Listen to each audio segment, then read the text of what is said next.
नमस्कार दोस्तों। तो चलिए शुरू करते हैं आज की कहानी। और आज की जो कहानी है यह कहानी उपनिषद से ली गई है और हमें जीवन में मिलजुल कर काम करने के जो फ़ायदे होते हैं, जो उसकी उपयोगिता होती है, उसके बारे में शिक्षा देती है।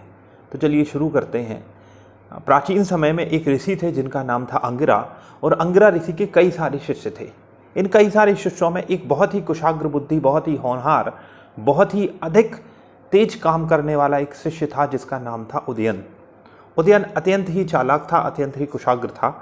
लेकिन उदयन के साथ एक समस्या भी थी, और समस्या यह थी कि उदयन हमेशा इस फिराक में रहता था, इस अवसर की तलाश में रहता था कि वह यह जता सके कि वह गुरुदेव के अन्य शिष्यों से कहीं बेहतर है, और वह अकेला ही कई सारे शिष्यों से बहुत अधिक सक्षम है, और अकेला ही कई सारे कार्यों को पूरा करने में पूरी तरीके से सक्षम है। उसे किसी की मदद की आवश्यकता नहीं है।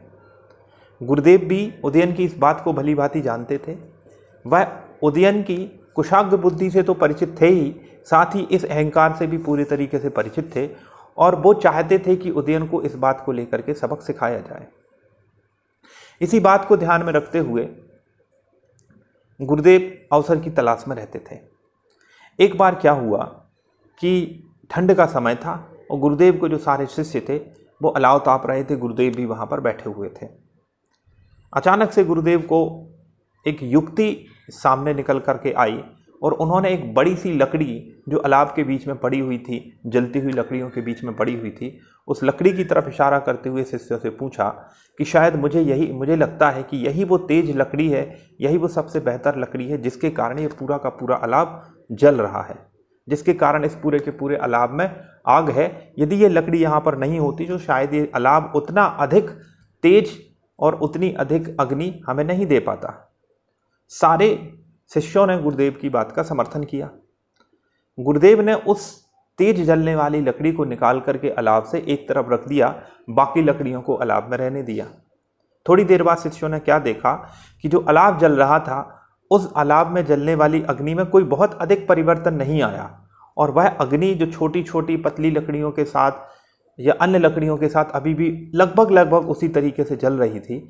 लेकिन वो लकड़ी जो बहुत तेज के साथ उस अलाव में जल रही थी, जब उसको अलग निकाल करके रख दिया गया तो थोड़ी देर बाद उस पर राख जमा हो गई, उसमें से धुआं निकलने लगा, और उसमें जो ताप निकल रहा था, जो अग्नि निकल रही थी, वो अग्नि थोड़ी देर के बाद शांत हो गई।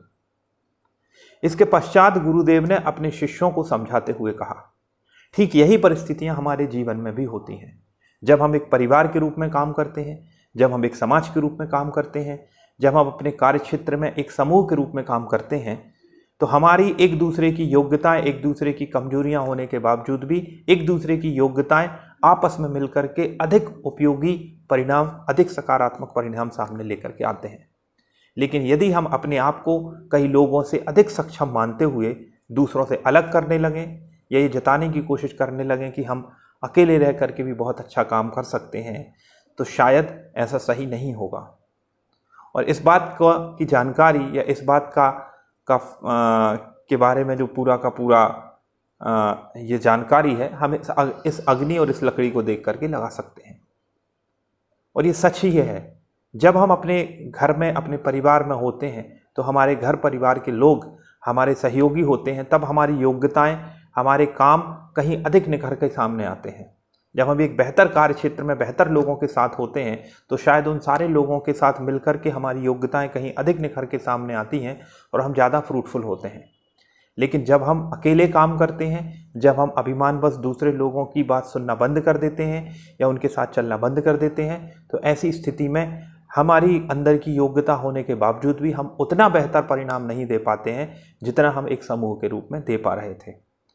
तो आज शिक्षा यही है कि हम एक ग्रुप के रूप में काम करें, हम लोगों के साथ मिलकर काम करें, हम सामंजस्य बैठा के काम करें, तभी हम एक बेहतर व्यक्ति के रूप में, बेहतर नागरिक के रूप में और बेहतर सदस्य के रूप में जीवन में सफल हो पाएंगे। तो ये थी हमारी आज की कहानी। यदि आपको कहानी अच्छी लगी हुई हो तो इसे लाइक करिएगा, शेयर करिएगा और मेरे चैनल को सब्सक्राइब करिएगा। धन्यवाद।